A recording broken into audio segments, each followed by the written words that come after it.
What's up, nerds? Hope you guys are doing well. Welcome into the Lenten season. Guys, we made it. And if you are still listening, it means that you're one of the listeners that I like. Because if you're not listening, it means you're not a listener, and I don't like you.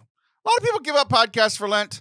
I think everyone should listen to every episode of this podcast as true penance for Lent. Real Catholics are still here. You're a real Catholic, and I am so very proud of you.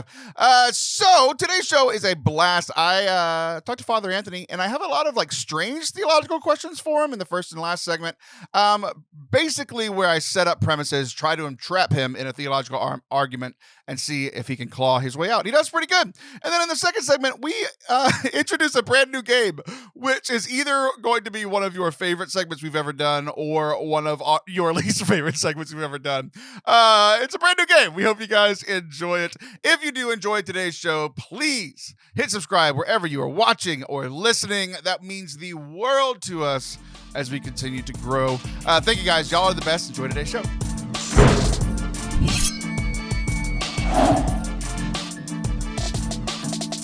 What's up? Welcome to Forte Catholic. I am Taylor Stroll. That is Father Anthony Sciarappa. Hello, friend. Hi, friend.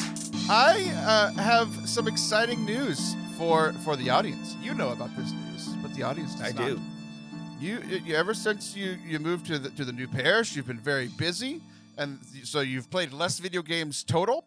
But there was one video game that you have spent most of your time on, and you took a break from it.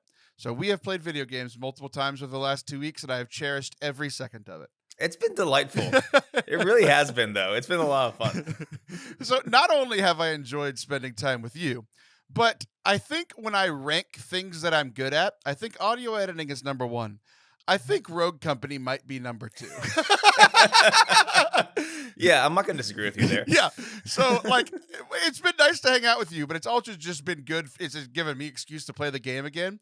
And I literally, the theme was just everybody's talking about Lord of the Rings and, we had the new trailers and everything. And I was just like, no, this is the return of the king. Me coming back to Rogue Company.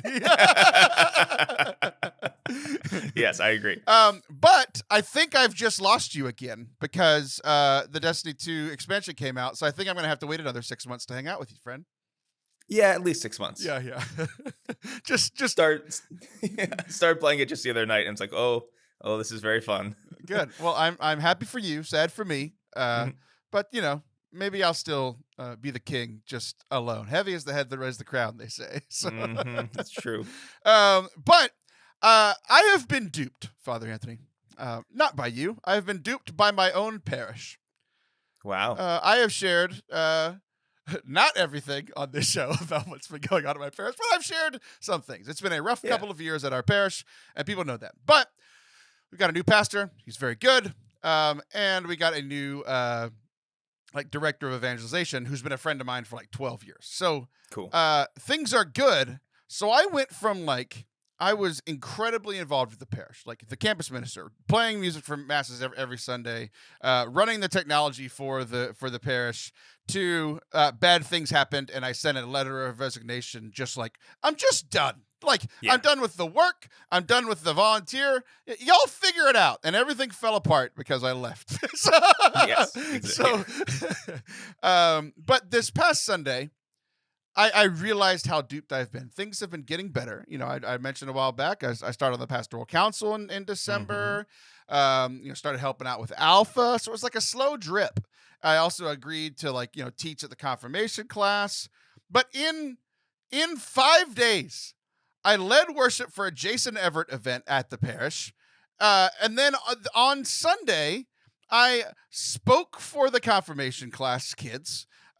Wrote a brand new talk because I lost my cheat sheet and I don't know where it went. So I had to write a brand new talk. Led worship for that.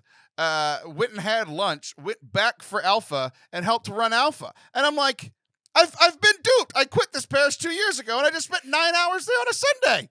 Every time you try to get it out, they drag you back in. Man, I feel like I'm not an Italian parish, though. I feel like that would work where you are. Every parish is an Italian parish, my friend.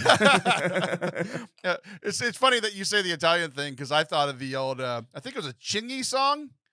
Every time I try to leave, something keeps pulling me back, telling me I need This is you why we're in different my people. life. Everything gonna be all right. So I've been duped, and I know that you've been busy with parish life, but like you Yeah. work there and live there.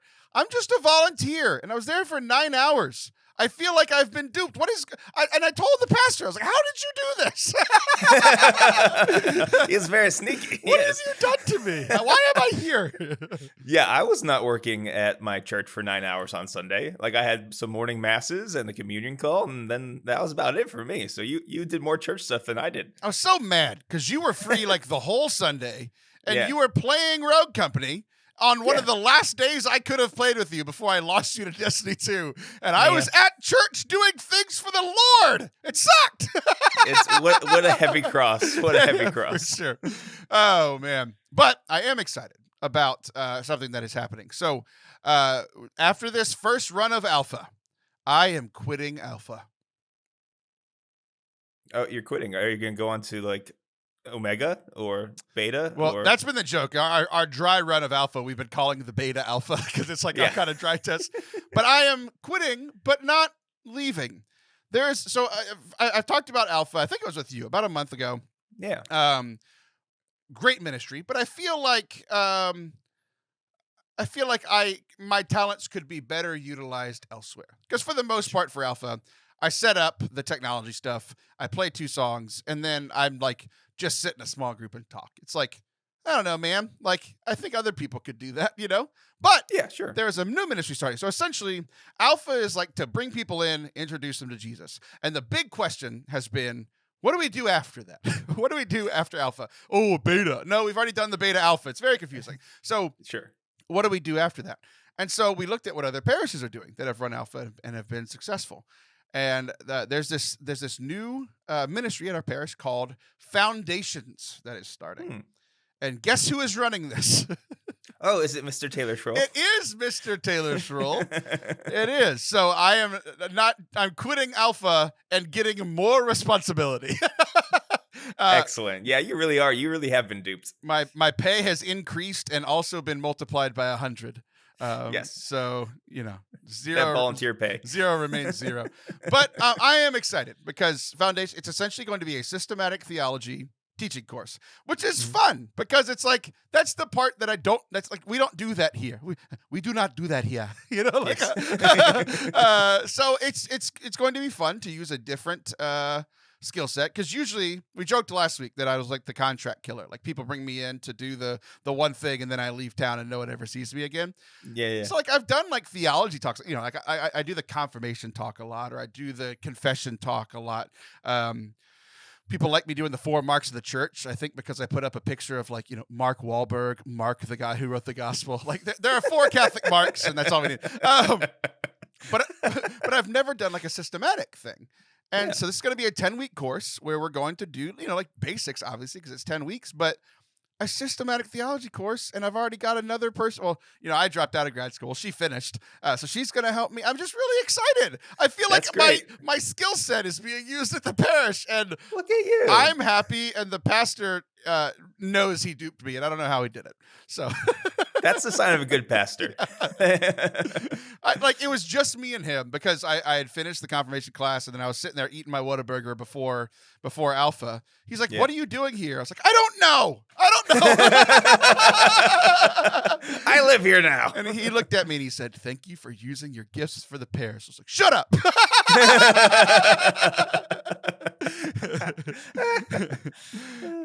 But I have a lot of questions for you. So today's show. Ooh, okay. It's going to be a lot of Ask the Priest, just things that have been on my mind that maybe new questions or old questions that have been on my mind. And then in the second segment, we're going to play a brand new game. It's either going to be one of the best things we've ever done or completely flop and no one will ever hear it. Those are the 2 options. That's exciting. But I was thinking, or it was just on my mind, on and off the last few weeks, thinking about like married priests. Because, I've run into a couple of either married or formerly married priests. I got an annulment, and now they're just priests, quote unquote, just priests. You know, like just priests, just a priest. Yeah. But like other married priests. So it's like, it's either they get the best of both worlds and get to do the cool things that husbands can do and the cool things that priests can do, or it's like they have to deal with both stressors, right? So I wanted to ask you, as a Hmm. non-married priest, what are your thoughts as a non-married priest on married priests? I would assume this is just me, Yeah, because being married's cool. I know that. sure. I would assume there's some jealousy. Like, hey, they get to do that and I don't. So when I look at married priests, I go, "Oh, you poor saps. Oh, I feel so sorry for you. How can you run a parish and be married and have a family? That sounds like way too much work, way too much stress." And the occasional marital perk here and there. I don't know if that gets rid of all the responsibilities that you have to do. No, I mean for me, honestly, like I know some very good holy married priests, and their parish life is very different than mine. A lot of them work, Eastern Catholics have smaller parishes sometimes, but uh, the thing is, like, I don't want to be married. I can't imagine being a diocesan Roman Catholic parish priest and being married. As much as like I've seen, the beauty of marriage, I love my married friends. Having kids and that other stuff is like beautiful and amazing, but like I would not want to do both. I really wouldn't. Um, and also just I'm happy with my life. So if I see other people who are happy with their life, hey, that's great. We're both happy with our lives. That's wonderful. But it's never been a thing that bothered me. I've always felt called to celibacy, even from the beginning of my seminary journey. And I went through all those struggles and all that discernment, and I kind of am who I am now. And also, it's while of course being celibate, there are particular struggles with that. There are also particular graces. All the beauty and the cross of being celibate is, as far as like the deepest intimacy, like all I have is Jesus Christ. And there's something beautiful and amazing about that, the moments I get to have with God. And I'm also really blessed where I have good married friends. Like I have married friends who I'm a part of their family. When I walk into their house, all their kids will run up and hug me, and I'm around them all the time too. So it's I've got a good balance in my life. So yeah, me personally, I could never be a married Catholic priest. I would never want to be. And for guys who that's their calling, hey, good for you. But it sounds real stressful to me. It's so funny because like I hold these, I hold these two things in my hand because of Yeah, who I am. Like, yeah, you said you're always called to celibacy. I once took like the spirituality test, like where are your spiritual, like the spiritual gifts test or whatever. yeah. And like I like the top score you could get was like 15. It's like I got like a 15 on teaching. I was pretty high on pastoring and like leading, music Yeah. and that sort of thing. I got a 1 out of 15 on celibacy. Well, I mean, looks like you're where you're supposed to be. I did it. Yay! I chose correctly. You have Yeah, chosen the better path. yeah, But like I get I can hear what you're saying. But there's a part of me too, because it's like, yeah, I can hold these yeah. two things at the same time. That like Sure. it's stressful enough living my life and living your life. I couldn't imagine living both. Yeah. Like, but at the same time, one thing for me that bothers me is when people like game the system and I feel like I got gypped out of something. So like I feel like part of me, if I was a priest if we swapped roles, I feel like I would be that'd be a fun Catholic version of wife swap. Oh my Let god. me be the priest for a week and you come here and see who lasts the longest. Oh man. But I feel like I'd be annoyed by somebody gaming the system. Like there's none of that in there. Like they cheated. Yeah. Well, okay. So I'll get a little deep with you. While married priests are indeed priests, and there's a lot of good guys doing good work as married priests, it's simply not the same kind of priesthood as celibate priesthood. That celibate priesthood is more fitting. And the church has always seen this. In the East, there was this tradition that you would have these towns, and there'd be the parish priest there, and he'd be married, and his job was basically just to do the sacraments. And then but if you wanted spiritual direction, if Isn't you that wanted all to you go to do anyway? yeah, exactly. But if you want spiritual direction, or if you wanted to go to confession, you wouldn't go to the parish priest; you would go to the monastery, because there's a recognition that their lives are fundamentally different and more attuned to what priestly charisms really are. Which is not to say that like married priests are worthless or like it's just more fitting to be a celibate priest. There's something you get a deeper experience of the priesthood from being celibate. And that's one of the reasons I wouldn't trade it for. So it's like, and also, I remember one time meeting a couple who was going to get married, and the bride was a Protestant and had a dad who was a minister. And she was telling me how difficult that was for her as a kid, that she remembers distinctly like being sick and having to like throw up in the office while both of her parents had to be at the service, because you have to have the wife there as well. And just like all these moments where her dad had to choose between her and the parish, and it was very difficult. Like, she loves her dad, grateful for him and everything, but like that's a particular kind of pain and cross to deal with. It just that hurt a little bit more than you meant it to, because I totally feel like my kids feel that. Well, I didn't mean it to go that way. Yeah. Where's my daddy? He's telling people about Jesus in Washington State. I want him here. Oh. Yeah. No, it is. It's tough. And I've said this before on other platforms and stuff. I think it's a particularly difficult for lay people to be involved in ministry, because it's your vocation, your lives aren't perfectly built for it. It doesn't say it's not good, and I'm so grateful for so many lay people who do so much good stuff. But it is easier for me to do that stuff than it is for lay people who are married. It just is. But I'm just better though, so it gets awkward. Like, they yeah, don't want it does. you, It does. They want me. Yeah, it's kind of strange. And that's tough too. That's tough too for me to accept. Not gonna lie. Yeah, it's kind of annoying. But what are you gonna do? Well, I have another question for you, and this is what we're gonna do for this segment and the last segment. I just have random thoughts that I wanted to get a priest input on. I love it. I was at a new church the other day, and I sent you this picture, and it says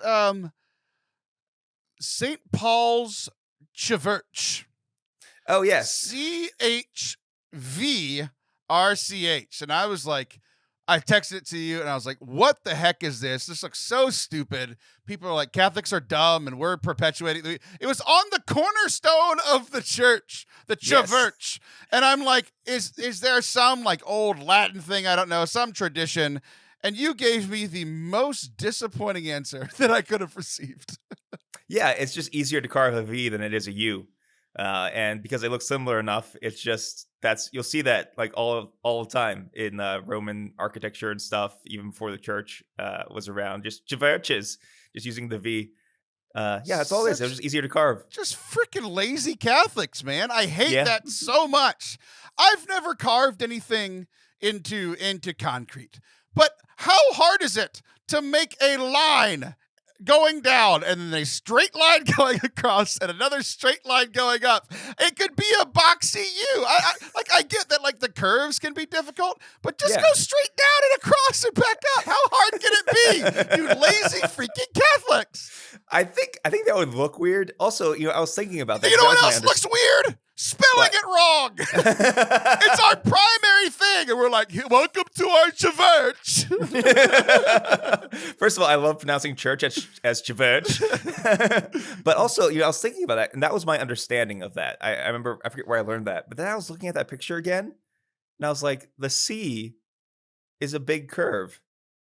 Why don't they make it like a more of like a Pac-Man thing? I don't understand either. I'm so angry. So I might be wrong. I don't know. Maybe I don't know why it's CHVRCHs. worst. But I know it is a thing. Yeah, we're just the worst.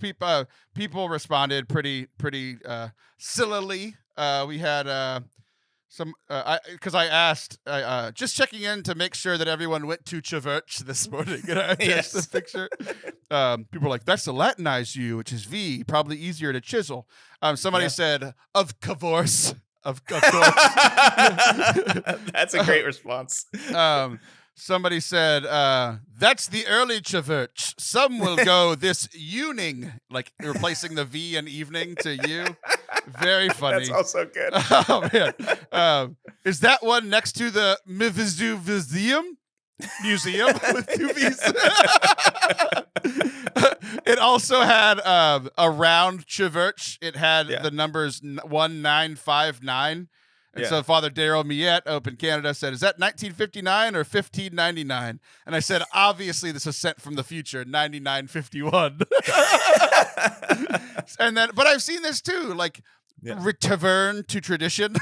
Yes, it that's the drives me joke. mental. And that one's, oh man, I try to do so much to make Catholicism just like engaging and like easy to follow along with. We've got a bunch of new Protestant listeners that you're just like, hey, this is enjoyable to listen to. I'm learning some things. And then there's stuff like this, and I'm just like, I want to give up. Like, I'm never gonna be able to combat this dumb stuff that we're doing. It drives me insane. No matter what you do, still carved in stone will be the CHVRCH. Return to English, please. All right, we're going to take a break. We're going to come back and try a brand new game that will either be tremendous or terrible, which usually for the audience means that it's tremendous, because if it's terrible, they're laughing at us and not with us. So either way, we should have some fun. Don't go anywhere. Grotto Network is a platform that shares stories to inspire our generation, whether you are a fallen away Catholic or a daily mass goer or anywhere in between. They provide great content on their social media that will help you navigate all of the craziness going on these days, with everything from advice to finding an apartment, dealing with toxic friends, dating advice, finding purposeful work, healing from an eating disorder, to finding a mentor. They also have a brand new podcast called Good and Decent. You guys should check it out. The stories take you around the world to listen to ordinary people doing extraordinary things. See, around here, we just have ordinary people doing ordinary things. They've got something special going on. They raise big questions with interesting people, from a Harvard cosmologist. See, I got stumbled up there because I don't know anything about Harvard or cosmology, to a monk who lived with Thomas Merton in Kentucky. I didn't even know Thomas Merton lived in Kentucky. Priests on safari, to guys who compete in air guitar competitions. You can find the Good and Decent podcast wherever you're listening right now. And if you like the vibe, follow Grotto Network on all of their social media channels. I do it on Instagram. They're a great follow. Really doing some great work to reach out to a bunch of different people. Do it. Do it now. Grotto Network. GROTTO Network. If you don't know how to spell that, you got problems. Welcome back to Forte Catholic. I am Taylor Stroll. We are going to try out a brand new game today. It is called Read My Lips. So I thought about how we could translate this to make it work both for our video and our audio viewers and listeners. So what we are going to do is both of us have the ability to still be able to see each other, but we can turn down our volume so that we can't hear the other person. So you will be able to hear us, audience, but we will not be able to hear each other. Because what we are going to do is we are going to take turns giving very simple definitions of some things in our faith, but we are going to turn our headphones down so that we cannot hear what the other person is saying. So we are just going to be reading their lips. But you, as the audio listeners, will be able to hear the person saying the clue over and over again. You will know immediately what the word is, and we will probably both look pretty stupid. So, for instance, this would be the for instance. If I would go first, Father Anthony would turn down his mic. But if I said 3 persons, 1 God, the answer would be Trinity. Right? Yeah. So the Trinity is 3 persons, 1 God. So we're going to give a few word, maybe up to a sentence definition of the term that we are looking for, and the other person has to guess it. It's not a competition. We are working together. We are trying for the other person to guess these. This is to see how in tune we are with each other and how well we can read lips and put that together with our Catholic knowledge. Are you ready for this, Father Antonio? I'm excited for this. I think it's going to be a disaster. I do too. I had to. It's one of those ideas. I was like, we have to try this. We have to try this. Okay, who's muting first, or who's pulling down the volume first? Would you like? I'll to put do my volume down first. That way. Okay. I'll do really badly, and then it won't look so bad when you do it. So okay. Thank you. All right, so go ahead. Yep. I got my volume. Turn it all the way down where you can still see me. Okay. You can't hear you. Okay. Here we go. Summit and source. Ooh, man. Okay. Summit and source. Very close. Summit and source. Wow, this is hard. Do it. Summit and Seminary source. and oh my gosh. There's a consonant, I think, to start off. Yeah. Summit Okay, cool. and source. You just keep come back? Come back. Do you want to turn up my volume? Yes, okay, please yes, come back. okay. Okay, we will try it again where you can hear summit and source. Oh, okay. So I see the consonants. That would be the Eucharist. Okay. Yeah, there you go. Very good. Very good. Okay. This will be our universal signal for come back because I kept being like, come back. And you were like, what? Okay. I'm going to pull down my volume and make sure that I can see your lips. Don't hide behind your microphone. Yeah. All right. Yes. I can't hear you now. Okay. Give me a thumbs up. Are you good? Jesus rose from the dead. Jetsons rode cars. I don't know. Say it again. Jesus rose from the dead. From the dead. The resurrection. Jesus yeah! rose from the dead. Yay! That was so I can hear good. now. We did it. Yay! That was so good. We did one. I was like, the Jetsons are riding flying cars? What is this? What does this have to do? Close, I guess. All right, here we go. Okay. Pull your volume down, please. I'm ready. Our sins are abolished. Our... Oh, no. I'm starting over. What? Come back. Okay, what was that? I said the wrong word. We're gonna do it over. Oh, okay. I'm going down again. Yeah, okay, here we go. Our sins are absolved. Our sins are sins are absolved, or our sins or are absolved. Do the last one again. Absolved. Oh, our sins are. It's confession. Our sins are absolved. Hey! I first said our sins are abolished, and I was like, that seems to be a different thing. Yes. Okay. This one might be a little trickier. We'll give it a shot. Okay. Good? Oh, hold on. I was like, oh, yeah, sure. Yeah. Okay, good. Okay. 40 days of fasting. 40 days of fasting. That's Lent. Wow, we should really get that. Yeah. Yeah. I'm just good at I'm just good at reading lips. I already started. Maybe I'm just better at enunciating and making things look good. I've got the southern drawl, so I'm like, oh no, man, my mouth doesn't make the sounds that yours does. All right, this is going faster than I thought. I have to come up with some more. I only have one more. Well, we'll make some up on the spot. Are you ready for this? Okay, that's good. All right. Okay, ready. First half of Mass. Okay. First half of Mass. Basque. Mass? Okay. First half of first Sunday of Mass? Half. Oh, half. The Advent? First half. We're doing charades now. If you're not of Mass. Eyeballs closed. What? I don't know. The Gloria? Are you talking about the first parts of Mass? Yeah. Okay. Okay. Close. The sign of the cross. No. Come back. Okay. First. Yes. Half of Mass. Oh, the liturgy of the word. Yay! Liturgy of the word. All right, my turn. I'm pulling my volume. Okay, let me think of one real quick. Okay, yeah, I'm ready. Water makes us children of God. Oh no! Yeah, it's a tough one. Start over. Watching? Water. Watcher. Water. Yes. Water. Makes us Blessings. children Of God. God. Washing Yeah, come on. blood or children of God. Baptism.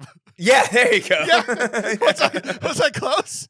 Yeah, that was baptism. Oh, what Yeah. did you say though? I said water makes us children of God. I was, it was like water, blessing, children, God. It's got to be baptism. yeah, like once you got like water and children, like you have to figure this out. Exactly. All right, that's very, very funny. Okay, I got one. You ready? Okay, Go ahead. Pull down your volume. Okay. In the beginning. Anathema. In the beginning.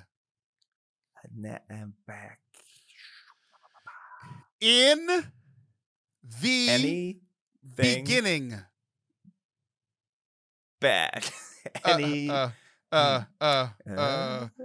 on. Oh, why'd you leave? In the beginning. And Anthony, lights turning off. Okay, we're doing the charades. In the beginning. The vigil mass? In the beginning. Jumping up and down with the lights on and off. We're having a Catholic rave. It's In the beginning. In the beginning. Okay. Genesis? Was it like creation? Creation story. Let there be light. That's why I kept Let turning. there be light. For Okay. our audio audience, I was turning on and off the lights in my room over and over again. What are we doing? It's a Catholic party. Okay. All right. Okay. I got one if you want to do it. Okay. Yep. All right. I can't hear you. Matthew, Mark, Luke, John. I can't tell you what I think you just said. Matthew, Bathroom. Mark. Oh, Matthew, Mark, Luke, and John. The gospel. Yeah. Yeah. Why are you so good at this? I heard bathroom and then something. So here's Yeah. something that people don't know about me. What? Is I read people's lips pretty dang well. Yeah, for real. I know what most people are saying about me behind my back because I can read lips pretty well. I saw bathroom and then another word, and I was like, that can't be what he's saying. Yeah. All right. I have another one. Okay. All right. Pull down your volume, Wait. please. Oh, hold up. Oh, there we go. Turn this down. I'm just gonna. All right. Ad orientem. Ad orientem. Ad orientem. Eggs. You're saying eggs. Ad orientem. Profile. You've turned to the side. Now it's a profile of you. Ad orientem. Yes. I was like, I'm facing east, but I'm not sure if my camera was going the wrong way. Wow, I'm barely getting these with you doing charades. Right. The let there be light and having to lean over to turn off my lights is very funny to me. It probably sounds terrible because I think I hit my microphone a couple of times. Yeah, all right, we're gonna do a few more. This is going way faster than I thought. I thought we'd get a whole 18 minutes out of it, and we're already done double what we thought. It's been 10 minutes. So, I've got to think of another one. Let's see. I'm sure we can think of Catholic words, Father. You would think so, but like, okay, I'll do one. Okay, Let's. I'm pulling down my volume. Mother of God. Mary. You're very expressive, Mr. Italian. I know. I think I'm doing a really good job at enunciating my words and making them look readable. I realized that, like, with my big beard, like, you can't see I was my about lips. to say that. Your I'm mustache. I'm gonna, like, hold up my... Don't do that. Don't do that. That looks terrible. That's really bad. That's what I look like without a beard.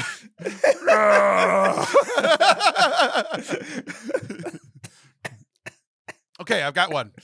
Okay. Oh, wait, I got to turn it down. Yeah, I love when you just stare at me. You're like, okay. All right. Okay, ready. Sacrament of holy orders. Seven sacraments? Sacrament of say it again. I think I almost had it. holy orders. Holy Holy week? Holy Holy orders? orders. Priesthood? Yay! Okay, hey! Sacrament of Holy Orders. Yay! Yay! Okay, let's do one more each because I'm exhausted. I know, this is like so intense. Okay. We now know that this will be a 5-minute segment if we ever do it again. Catholic things. Okay. All right, I am pulling my... Yeah, I'm ready. Reverence Ray tracing. dead bodies. Sucks butt. No? Reverence Reference. dead Text. bodies. Book. The Dead Catechism. Bodies. Xbox. Reference Dead- Xbox. Dead bodies. Neymar, come back. you made me fail that quickly? What was it? Well, I said reverence dead bodies. Oh, reference. I was like, reference textbook. I was like, the Catechism. Yeah, that was really good because you get like all the consonants and like the syllables and stuff. But I was like, I was upset they used the word reverence because that's a kind of tough word. But so it was reverence dead bodies would be what? Venerating saints. Yeah, I was gonna say relics was what I was looking for, but I would Relics, accept that. Yeah, Which, when I visited Pittsburgh, we went and saw like thousands of relics together in one small little church. yes, it's a busy church. They're all packed in there. All right, it's easy because they're chopped up into pieces. They can fit more That's people in there. Terrifying. Yeah, but literally true. Yeah. Oh man, I feel like both of these segments are returning to church are making me so angry. I know, it's all about weird words. Catholics are fine. We just cut dead bodies into a bunch of pieces and put them in a church. Okay. Yeah. I've got one more. Okay. He looks like Mickey Mouse. Okay. Yeah, I'm ready. Pope John Paul II. Pope John It looks like you said, oh, Paul. You didn't say poop. You said Pope. Yep. Pope John Paul II.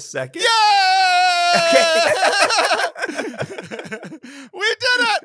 We made it through this segment. As a person in the game, I enjoyed it. I think it might be one of the dumbest things we've ever done. Yeah, it's up but there. It was enjoyable. We learned something about ourselves today. Yeah. I'm good at reading lips, but terrible at being able to read people's lips. I'm a great spy. That's what we learned today. Yes, exactly. No one can tell what I'm saying, but I know what everyone else is saying. So, audio listeners, obviously, they got to listen to the whole thing. I think if we do this again, I'm going to tell people to watch it on YouTube and pull down their volume too, so they don't know what it is. see if they can guess, because people love telling us every time we play a game. Oh, I knew all the answers. I'm smart. I'm sure they did. And there are liars. So everyone listening to this is a liar and should go return to the confessional, the sacrament of penance, where Father Anthony was able to read my lips. Yes. All right, well, that's that. When we come back, Father Anthony's going to answer some more of my random questions. Don't go anywhere. Yeah. Attention, Amazon shoppers. Stop what you are doing right now. Did you know that you could support Forte Catholic without spending an extra dime? That you can do that. That's how we do commercials around here. That you can do that. If you shop on Amazon, you can support Forte Catholic through Amazon Smile. What it is you go to fortecatholic.com/Amazon. You'll click on a link there, and it'll set Forte Catholic up as the charity that you want to support. You don't give us a single penny there. It's all Amazon. So they will donate to us for a percentage of every purchase you make on Amazon. So if you are an Amazon shopper and want to support Forte Catholic without spending an extra penny and make big corporation Amazon donate to us, you can do so at fortecatholic.com/Amazon. If a lot of you do it, it'll make a big difference. So thanks in advance. Everybody's shopping on it already. You might as well throw some support to, one of your top 7 favorite Catholic organizations. That's the confidence I have today. Do it. fortecatholic.com/Amazon. Welcome back to Forte Catholic. I am Taylor Stroll. That is Father Anthony Sciarappa. I have to pull my volume down to make sure that's not blasting. So now that we are set and back to our normal programming, I have some more questions for you, Father. All right. Let's see if I can make up some answers. I'm going to see if I can entrap you. So, what were we made for, Father Anthony Sciarappa? to know, love, and serve God in this life so that we may be happy with him in the next. Somebody's read their Baltimore Catechism. what was the thing? Reference textbook. Yes, Yeah, reference textbook. So yeah. to know, love, and serve God in this life in the next, right? So what is heaven like? That's a great question. Okay, don't answer it yet. Okay. Keep that in the back of your mind. Mhm. If our job is to know, love, and serve God in this life and the next, Mhm. why don't I pray all day? Oh, okay. Because prayer is not the only way we commune with God. Okay. If you think about it, in the beginning, God didn't tell Adam and Eve to pray all day. They're supposed to tend to the garden. And so there's two things going on there. One, they were more in tune with God. There's harmony between them and God. So more of their daily lives could be prayer. And two, part of what we're supposed to do is God has given us the means to love him through creation. So God makes the entire universe for humanity. Humanity can do stuff like take crops and stuff and turn to food and stuff. And by participating in creation, we're giving worship to God, right? So while we are fallen and work is now more difficult, still our work, our being We in proved the that world, in the last segment. Yeah, seriously, right? So part of our worshiping God isn't just through prayer. It is through our daily actions, through our vocation, through loving each other. That's all part of loving and serving God. So, how does like watching the Super Bowl fit in with, or just watching any random football game on a Sunday? How does that fit into me knowing, love, and serving God in this life and the next? Well, think about on the seventh day, God rested. That actually all of humanity is we're pointed toward that day of rest where we revel in God's goodness and what he's given us and the work that we sacrifice for him.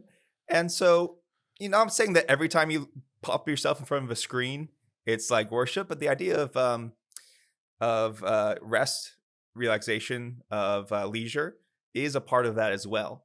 And also, it's taking care of our bodies and our minds is also reverencing God.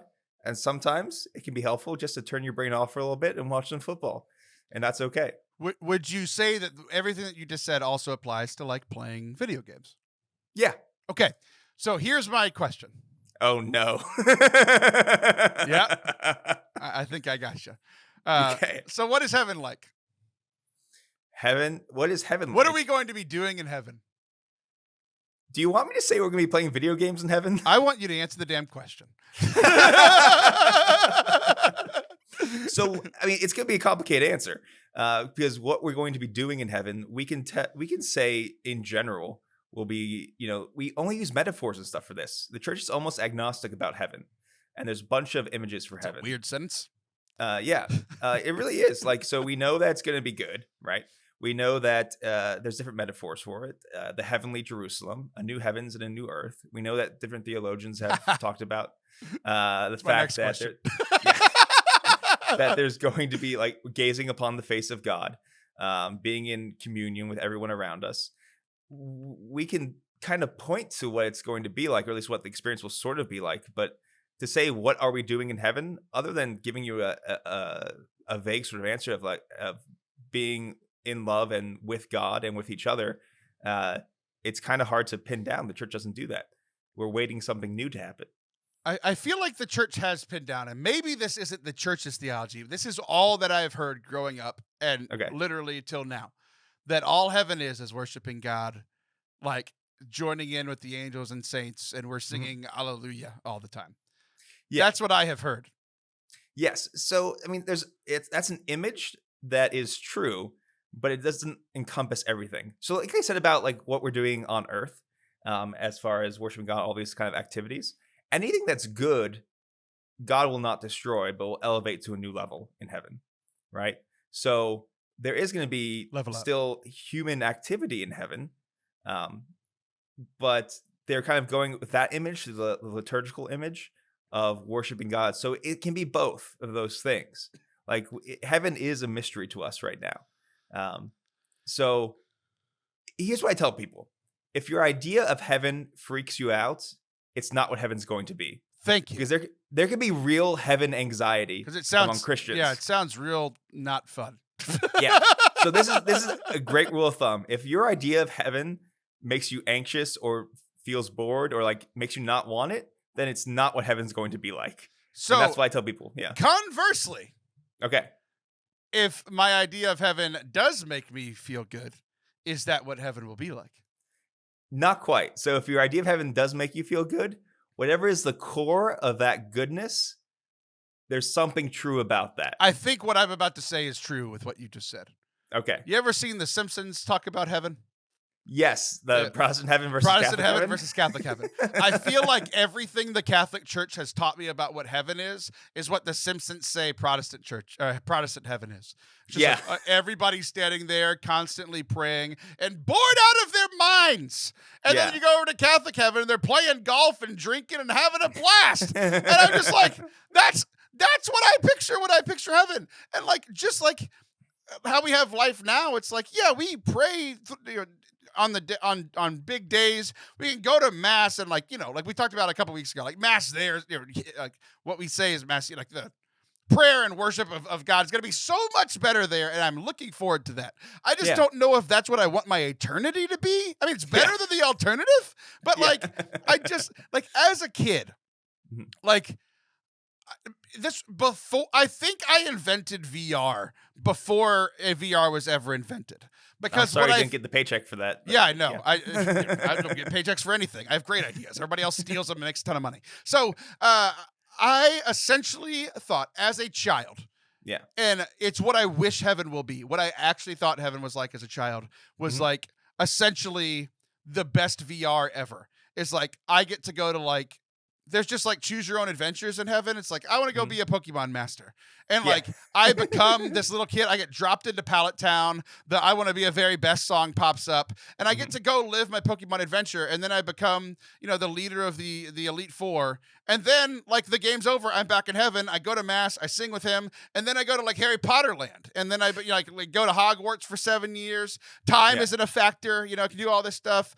I get to, hang out, probably get killed because most kids get killed when they go to Hogwarts. And then, like leave there and then go to some other place, like hang out with some friends, go to the lake. I just feel like, we talk about this life and the next, right?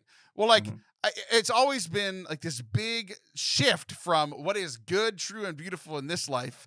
And then all of a sudden they're like, all that's God now. You just got to go pray. I'm like, that sounds boring. No, so a few things. First of all, there is no Harry Potter in heaven because witches get burned at the stake and go to hell. We all know this. Okay. No, so, but secondly, what is good about that vision of heaven that you just said? Why are those ideas appealing to you? I get to leave this world and go to another one where everyone will leave me alone and I get to catch Pokemon.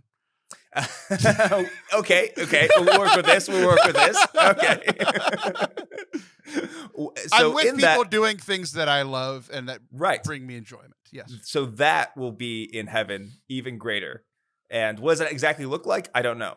But like that joy you get from the idea of being a Pokemon master, which don't get me wrong, sounds like a really good time to actually train Pokemon and to like pet a Pikachu and scritch its ears. Catch little animals, making them your slaves. It sounds wonderful. Exactly. Because I mean, they're sentient, but let's not think about that too much.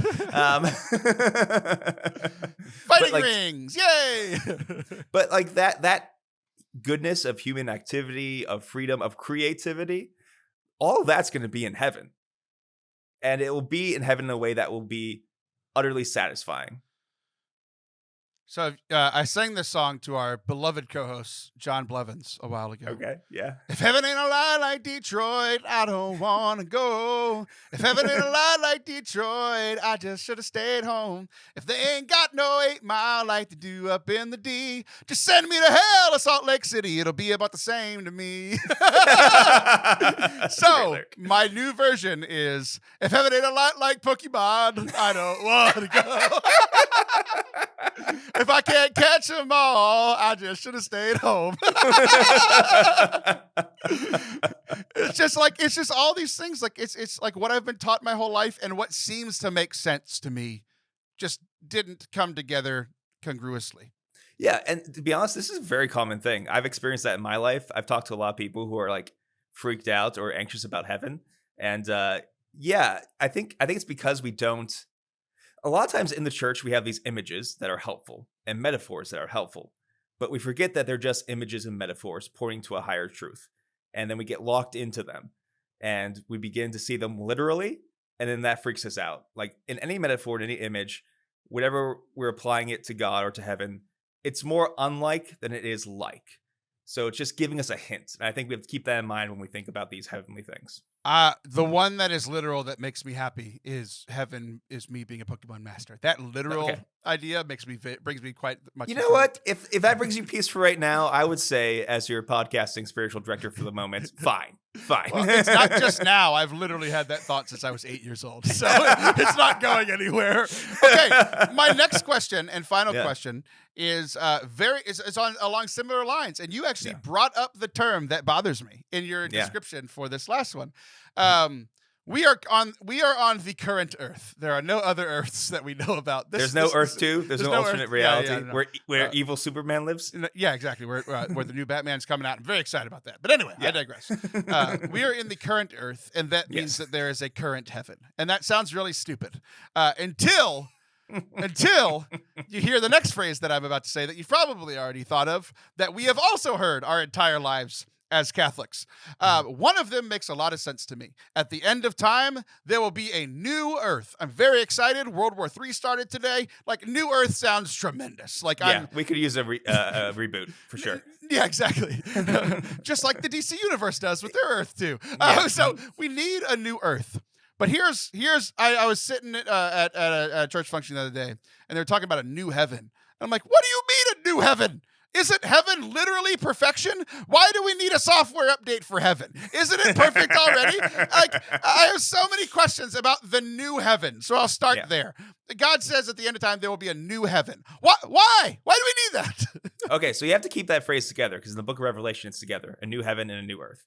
Okay, so if you go back to Old Testament, the Old Testament, the phrase heaven and earth is a description of the reality as we see it. That, there's earth and the heavens, which is the sky, and there's like a dome and everything, and then you got the firmament that is like the stars that don't move or whatever, and it's this old kind of ancient way of seeing the world. Okay, I love that you did jumping jacks that whole time. Yeah, I did jumping jacks. So it's gonna be a new heaven and a new earth, and we're all gonna be doing like Zumba and P90X, and it's gonna be great. So it's a phrase of reality. And you may have like God is higher than the heavens. I mean, heaven is kind of like the sky in Old Testament imagery. So saying a new heaven and a new earth is just saying there's going to be a new reality. It doesn't mean literal heaven and literal earth, even though sometimes I think a lot of people in the church just take it as that. It's messing up our metaphors and not understanding what they mean and what they don't mean. So it doesn't mean a literally new heaven. Heaven is heaven. It'll be new in the sense that, we'll be there and we'll have bodies, and that'll be weird. I don't know how that works. Don't ask you that. But the idea is like a new creation, a new reality that we'll all be a part of. It's not like you'll be in heaven and you can take a day trip to Earth or whatever. It's all going to be one good reality. It's like going with Elon Musk to Mars. Like, once you leave, you're just gone. You answered it quickly to where I didn't get my second question in, because I think you kind of already stopped it by giving a good answer, you jerk. But it was like we were talking about it when we were talking about it at church. We were like, what's the new heaven for? Like, if God is moving into the new heaven, like who gets to take over the old heaven? Like, is Satan getting a huge upgrade? Like, no. Satan gets to move out of hell and into the old heaven. Like, it's not really upkept anymore, but there's still some like nice clouds and many rooms that were built for other people at the time.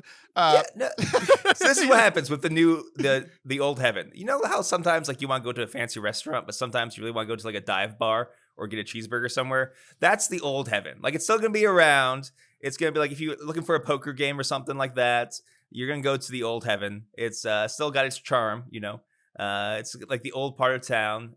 Maybe it's gentrified a little bit. I don't know how that works. But so that's what the old heaven's going to be. We'll all live in the new heaven, but the old heaven will be kind of a place where you get some more down to earth comforts, if you will. That's my I love how this entire episode Yeah. you've been answering so well, and you just said a bunch of things sarcastically, and I think a lot of people took you seriously. Oh yeah. It's true. Because at first I was like, no. That's I have to watch out for that because sometimes I do that in my preaching. Oh, and yeah. people look at me really confused because I just keep doing everything straight faced. I was like, wait a second. I have to for the third time in 3 segments. I had to be the watchdog for the church. Wait, we can't say that. People are gonna get confused. Okay, here's my final question, and I did not plan to tell you about this question because you and I have talked about it at length. I brought up Ad Orientem earlier on purpose in our game. Yeah. Because I have a new thing to break your brain. I broke your brain. You have told me that the best thing that I have ever thought and said is, why is facing east even important? When God comes back, we're going to notice if we're facing west. Yes, right? I really like that. Yes. I went to my first ever English Mass Ad Orientem a few weeks ago. Mm-hmm. My only thought was not only why are we facing east and west, but you actually brought it up earlier. It's not necessarily, it's more of a metaphorical understanding. Yeah. But for a classic person, do you think that facing east or looking up to the heavens was a more common way to think of where God was? Oh, that's a good question. We do have a lot of evidence that people would face east in the early church, but also looking up to the heavens is something we see in the Bible a lot as well. I would say that there is more evidence of that. There is some looking east. So the next time I go to an Ad Orientem Mass, I'm laying on the floor and looking up. I knew that's where you were going. Somebody walks into the church, is like, is everyone taking a nap? Yeah, What's exactly. going on? I think everyone should join me too. I think we should all lay down and still say all the responses and everything. And but I feel like I'll just never understand the facing east thing. I'm going to be truly traditional. I'm going to return to tradition and lay on the floor and face up towards the heavens in the firmament where all God the churches lives. will be built like a rocket ship being ready to take off. So we're like laying down, pointing toward the heavens. Yeah, That's going to be the entire liturgy. It's going to be great. I like this idea. You know what we can Vatican call them? III. Let's make it happen, baby. You know what we can call them? What? CHVRCH. That's all we have time for today. I am Taylor. That's Father Anthony Sciarappa. I'll be back next week. Say it.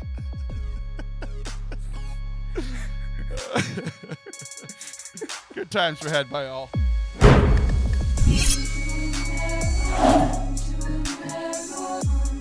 Thank you guys for watching, listening today. Hope that you enjoyed it. If you did, please hit that subscribe button. If you are on YouTube, leave us a comment, your favorite part, your least favorite part, whatever. Just, stay connected to us. I love YouTube comments. It's one of my favorite places to interact. If you're listening on a podcast, please not only hit subscribe, but leave us a rating. You can do that on Apple Podcasts. You can now do it on Spotify. 5 stars. Write something a little nice as part of your Lenten penance. As if this show wasn't enough, we hope that you enjoyed it, and I will see you guys soon. Bye. Love you.